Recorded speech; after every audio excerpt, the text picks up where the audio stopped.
Normally, I don't like doing film breakdowns when we lose. I got 2 pens. But I needed to see this one, and so do you.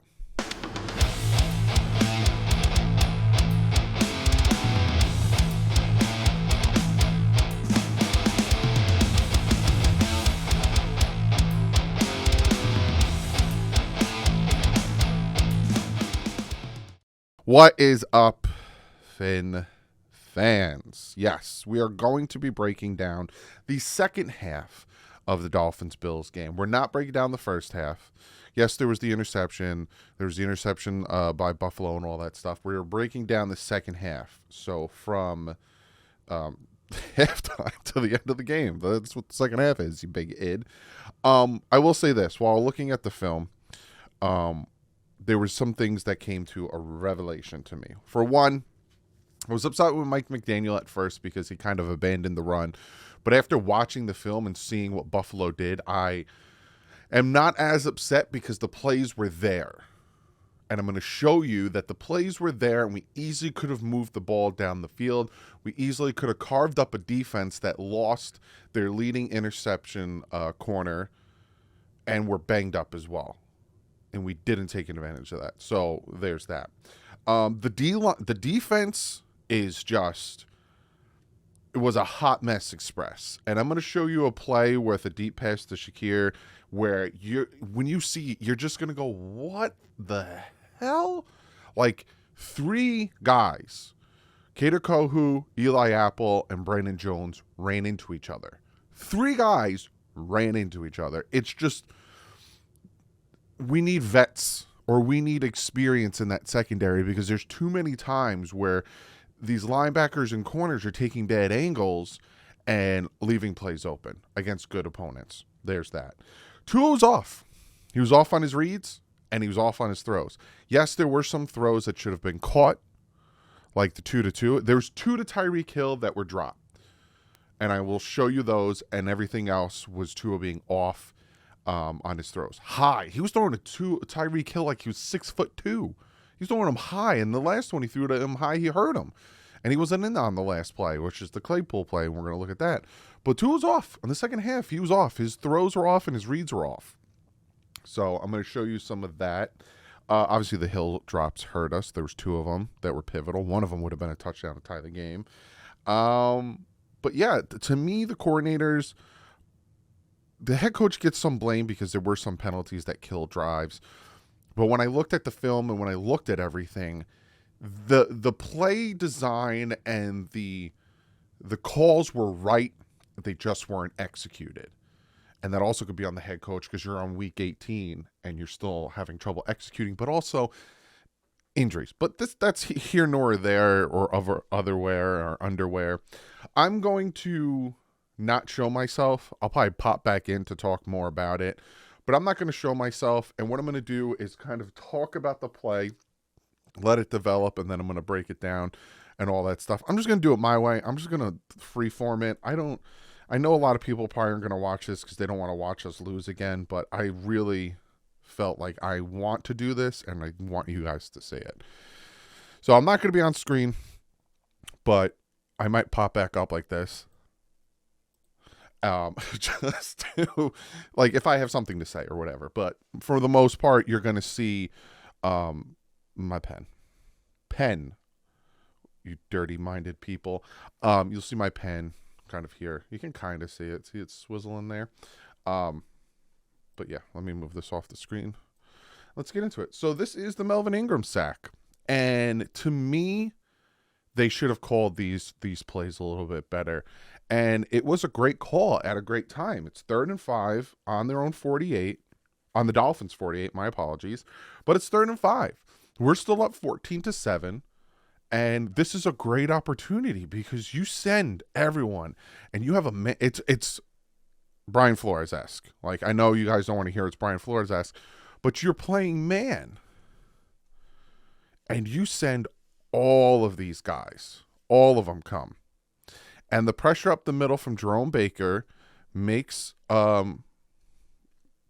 I was called Robert Jones for some reason. Josh Allen step up, and then Melvin Ingram comes in and cleans up the sack. But it's a zero blitz. It's called at the perfect time. I kind of wish it was called a little bit more throughout the game, especially in other third down situations. But it's called at the perfect time. And we're going to look at it.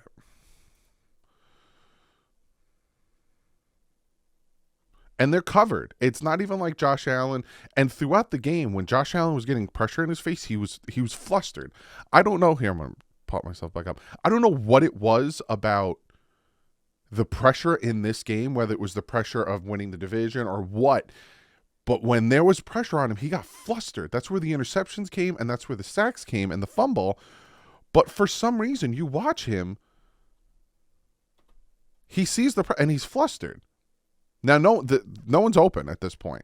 Great coverage. You got your two receivers here, but great coverage, and the blitz got right in because there was a great time to call a blitz, and Melvin Ingram cleans it up. Now, I'm not gonna lie to you. When I first watched this, I was like, oh, he's gonna take off running. He's gonna get the flipping first down because that's what just Josh Allen does.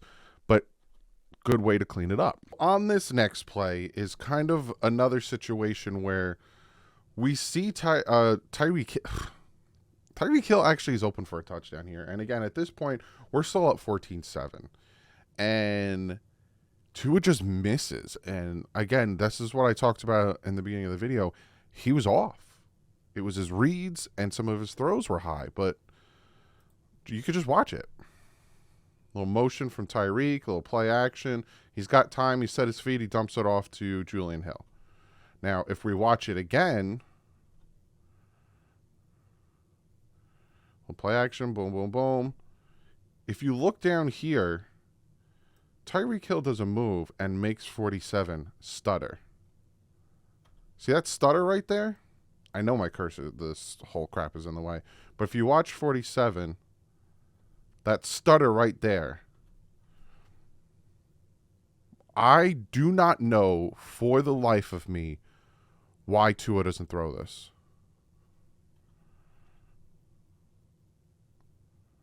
I think that's a touchdown. Makes him stop. And at that point, when I see him make him stop, yes, of course, the safety is coming over. But he's fast enough. You put that up, he's going to catch it. I do not know why he didn't throw that. No idea. And that's one of the things that I was telling you guys, that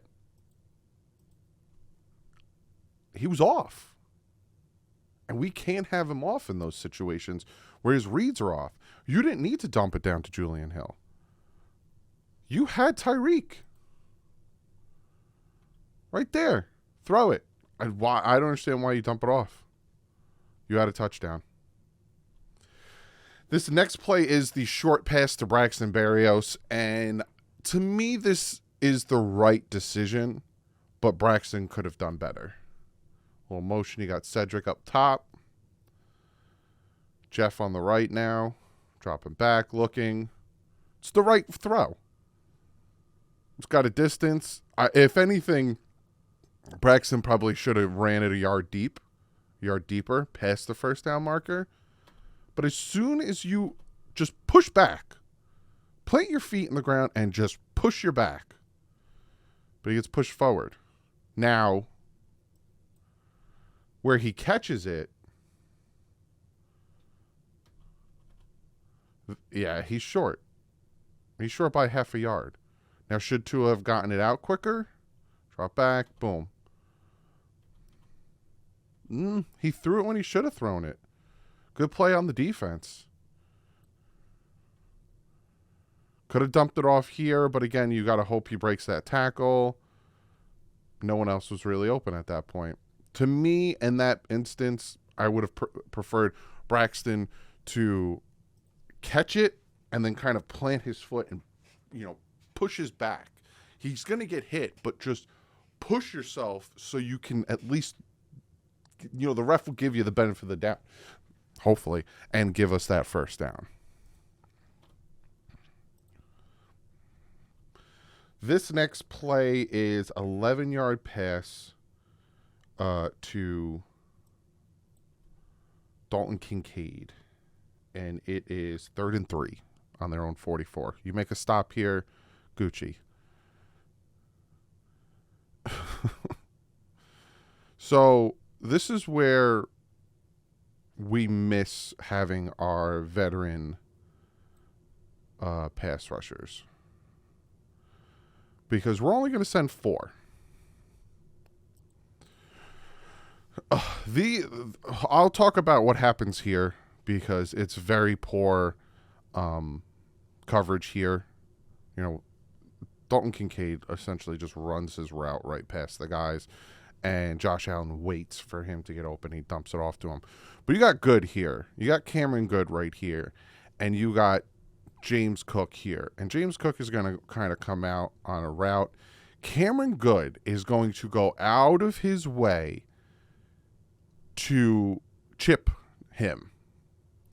And then after going all the way out of his way to chip him, he's then going to proceed to try to rush the passer. And that's what I wanted to show you. This is where we miss having AVG, Chubb, or Jalen Phillips here. And this is where the veteran pass rush comes in, because you need to see how far Good goes to chip Cook. Just watch how far off he goes. My man, just let him go. That's what Duke Riley's for. If he's going to dump it off to Duke Riley, if he's going to dump it off to Cook, Duke Riley's there to make the play. You put yourself so far out of pass rush that the left tackle's standing there looking at you going, what are you doing, dude? Like, he's looking at him going, what are you doing? And then I'm going to rush the passer. So essentially we sent 3. And you can see what happens with Dalton Kincaid. Elliott, who's playing over here, gives him such a huge cushion, hoping that David Long will follow him, even though it looks like David Long is QB spying, and Dalton Kincaid just goes right behind him. But it's like, Cameron Good, why did you go so far out of your way to chip him? Just go after the quarterback. And that's where it's going to hurt, especially next week when we're facing Patrick Mahomes not having a legit pass rushers. It's really going to hurt. This next play is a 13-yard pass here to this gentleman here. And again, it's just bad coverage. They're playing zone. You have 2 guys. Like, they need to know their responsibilities. And this is where his defense plays. Because if you notice, Javon Holland was healthy. But this right here is not Javon Holland, and this right here is not Javon Holland. This is Elliott, and this is Brandon Jones. And they drop back. But again, in Vic Fangio's system, you have to have the speed also to come up and make the play. And number 10 is essentially going to run here, and he's going to just plant himself in this soft spot in the middle of the defense to get the first down. Because this play is on 2nd and 7 on the 31. He just plants himself right here in the soft spot. And they just can't get up on it. Drops back. Yeah, that's 21. Slips and falls too far back. Look at this. You got these 2 guys following what, like, just butt naked open because the safeties aren't there. Javon Holland was probably a situational player. Thank God. After all that hot garbage, thank God for 94. Thank God for Christian Wilkins, because he eats this right guard's lunch. Get out of here, and gets the ball back for the Dolphins. Just, he had no chance. You could tell, look at his hands when he gets ready to block him. It looks like he's like, oh no, like, what am I gonna do? Watch his hands. And he's like, I already beat you. And then situational awareness to grab the ball and got us the ball back. So again, I'm popping myself back up. We're still up At this point in the game, I showed you 2 plays, one where Tua missed Tyreek Hill for a touchdown that would have put us up 21-7. And then the Braxton Berrios third down, which is the right play, the right pass. I just wish Braxton would have put his back into it and got the first. But missed a wide open touchdown, in my opinion, 21-7, right? They march down the field. We get a strip sack. We get the ball back. We would be up 21-7 with the ball back.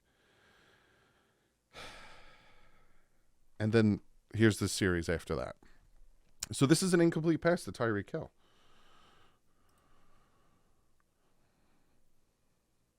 Which you got to catch that, right? As an NFL wide receiver, as Tyreek Hill, one of, if not the best wide receiver in the NFL, you have to catch that. But also, Tua Tagovailoa, as one of the most accurate quarterbacks in the NFL, according to Tyreek Hill, you have to throw that better. Play action. Look when he throws it.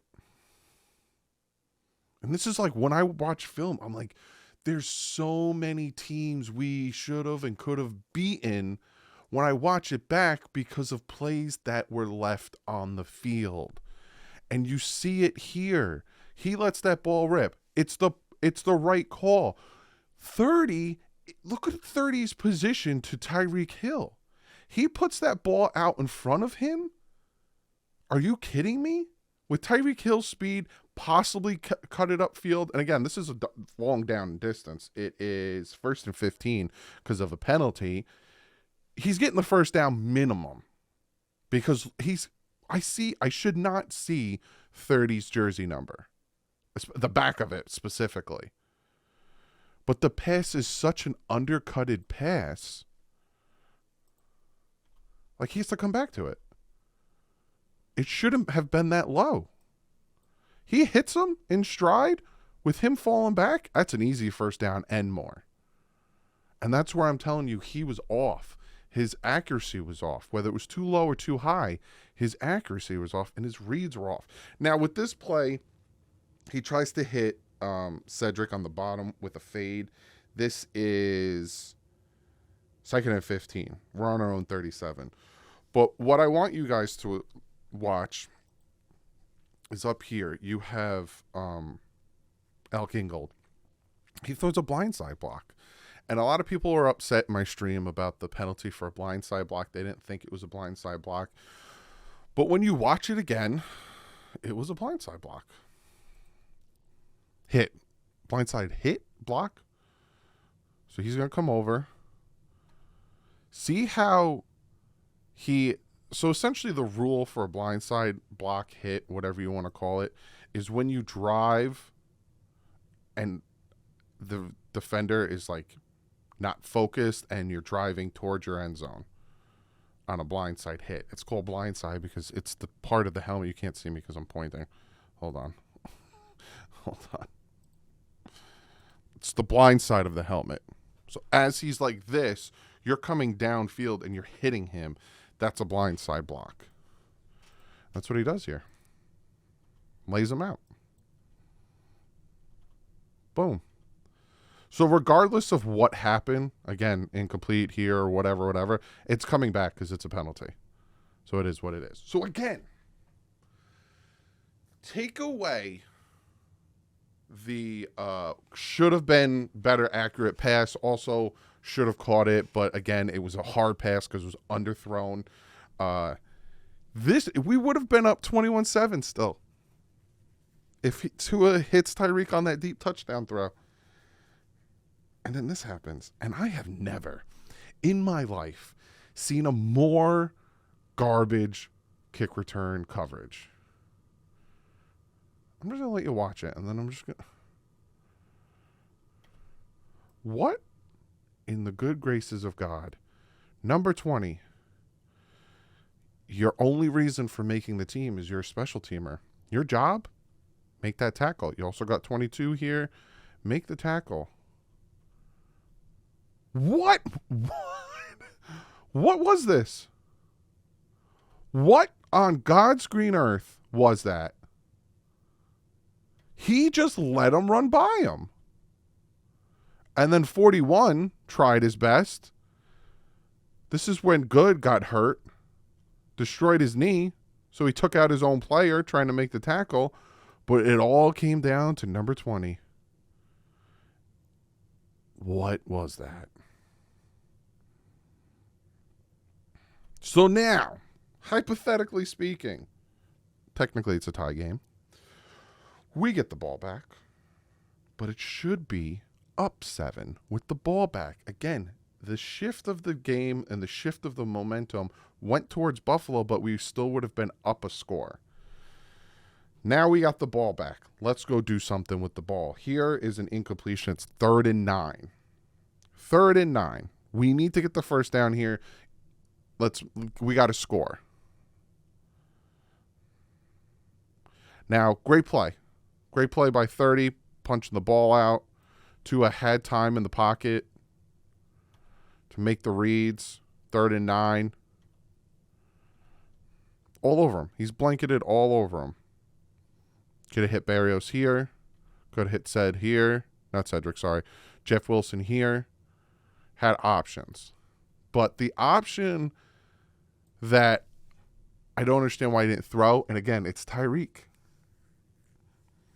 Tua has shown us throughout the season he can make these throws. Boom. He is so dead set on this in route that he doesn't try to hit Tyreek right here. He doesn't even look Tyreek's way. Right here. How many times have we seen him drop the ball in between two defenders? He had him. Right there. Let it rip. Right here. Right in between two defenders. Again, he was missing reads. And I don't know what it was. He was off on some of his throws, and he was missing reads. This is the play where I told you guys that when I watched it, I was like, what the hell are they doing?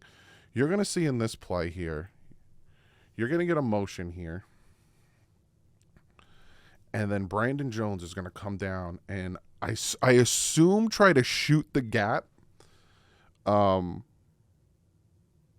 thinking it's a screen. And then I think he runs here, if I remember correctly, and he kind of comes behind.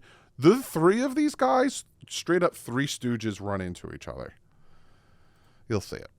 It's just, this is why people who get on Vic Fangio, he can call the plays, but if they're not executed, what are you going to do about it?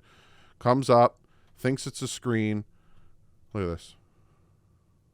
Wide open. Like, are you kidding me? Look at this mess. Are you kidding me with this? This is why we need vets in the secondary. That's Kader Kohu, that's Eli Apple, that's Brandon Jones running into each other. And then Josh Allen sees it, and he's like, oh, okay. Well, I know Shakir is going to run this route. He's going to be butt naked open because I have the safety, who, again, is not Javon Holland, on the right hash mark. All right, I'm just going to do what I got to do. And that's what he does. Because Elliott can't make it over there quick enough. So they score. So now we're down. We're down 21-14. Could have been tied 21-21. And now it's like, okay, we need you. Now, okay, we got to score. Dolphins got, at this point in the game, Dolphins had two opportunities to score, to tie the game. This is the first one. Then we stop them on 4th down. They tried to go for it to eat the clock up. We stopped them, and that's the other time. This is the time. But again, missed opportunities, missed reads, missed throws. Not running the ball was not the problem because the plays were there. I showed you time and time again on different downs that the guys were open, the plays were there. They just needed to be made. So now we're down by 7. We need to, let's go. And this is a pass to Tyreek Hill. A little motion here from Achane. Dropping back, stepping up, bread and butter. Now you see this. and you think to yourself, you got to catch that, Tyreek. And if Tyreek Hill was 6 foot, 100%. Why is that ball so high? He has to get up there to try to catch it, and luckily it wasn't intercepted. Now, of course, if it hit him in the hands, you got to catch that. But there's no need to make him go up that high. No need. And this was on 1st and 10. And it's the right read. It's the right throw. He's open. Open. But just throw it to him. You didn't need to throw it up high like that. You needed to just throw it to him. So now it's 3rd and 7. Again, we're down 21-14. And this play is a play where, right, Tua is reading the defense. He's looking. He's looking, and he sees he's going to blitz. You have Braxton Berrios here, who's going to be running an in route, right? You have Tyreek, who's kind of running, I think it's a little bit of a post. I don't remember specifically, but he has 2 in routes, right? And you see right here that he's blitzing. Without me playing the play and without me showing you what happens. Now, I'm not 100% about this route, but he throws it to Tyreek Hill. Me, and again, I'm nobody. I never played college football. I never played high school football. Quarterback, I meant college quarterback, high school quarterback, nothing. Never played that position. But to me, I'm throwing it here. There's nobody blocking him. And he's got all this open field. I'm throwing it to him. He's going to go up, boop, get it to him. He doesn't. You see right now, again, they're blitzing. And his thought process is, I don't know if you can see my little cursor here. I got Tyreek, and look at the distance they gave him on 3rd and 7. Drops back. He knows the pressure's coming. Throws it to Tyreek. Tyreek still should have caught it. Again, ball hits you in the hands. You still should catch it. Even if it's low or not, you should still catch it. You are a wide receiver. You're paid to catch the ball. If the ball hits you in the hands, you got to catch that. And that's a first down. I totally get that. He drops it. But, look at this. When he throws it, look at this. Like I said, 1, 2, 3. 3 guys open. Throws it to Tyreek, who's going to have a defender on him. 3rd and 7. And the defenders are backing up. He's covering this way. He's going this way. He's covering him. And he's going to go down and cover him. You hit Braxton Berrios here, that's a first down. Possibly more. He might have blockers in front of him. But he is so dead set on getting that ball to Tyreek. Which, fine. That's fine and dandy. Get the ball to Tyreek.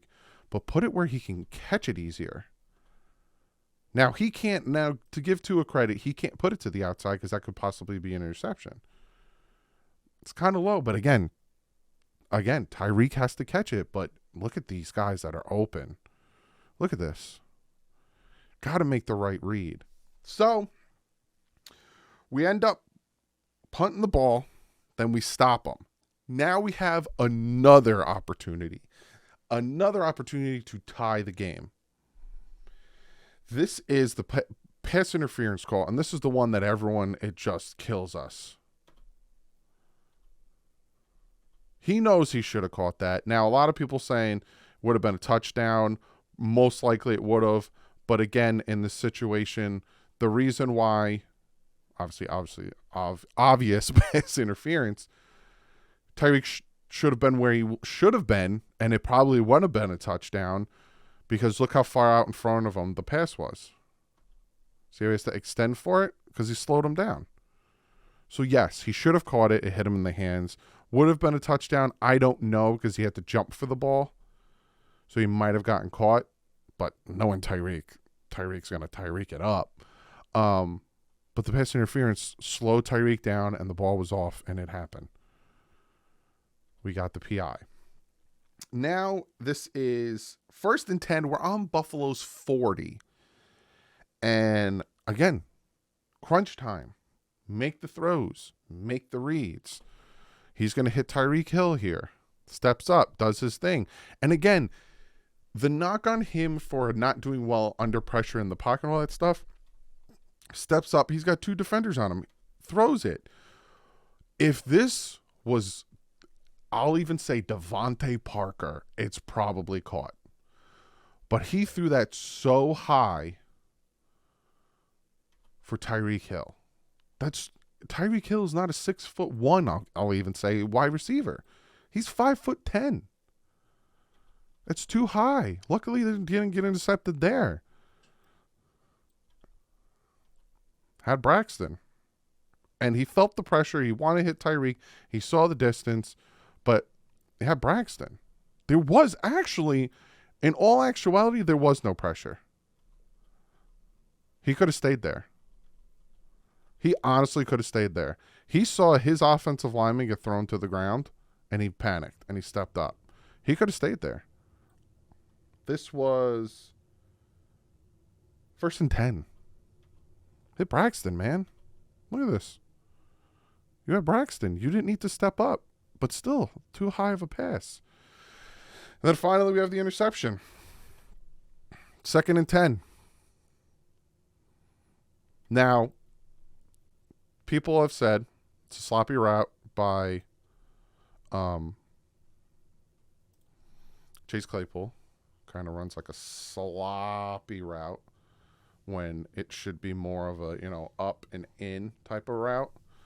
But to me, regardless, I think you don't throw that ball. I think the safety's over the top, and I don't think he's open.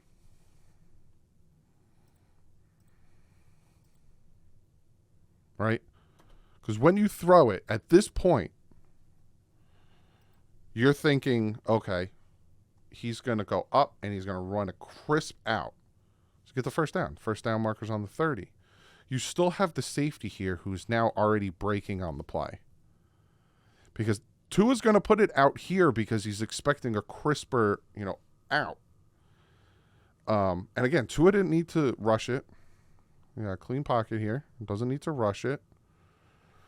But he's expecting a crisper route. So he kind of throws it further to the sideline, expecting Claypool to get there. Kind of rolled his route. But I still think with the safety coming down, I wouldn't have thrown that. Like, even when he decides he's going to throw it, dropping back. See, like, as soon as he's about to throw that ball, the safety's watching him the entire time. I'm not throwing that. That's going to be picked. Regardless if the route is crisp or not, this safety had his eyes on Tua the entire time he made a break on the ball. To me, you throw it to someone else. Durham Smythe here. Get it over the defender if you can. Braxton Berrios here. Hell, you could try to get it to him. It's 2nd and 10. Live to play another down. But to me, personally, I don't think you throw that ball. I think you had the safety over the top. Regardless if the route was run crisp or not, that safety's still coming down on that ball. I don't throw it.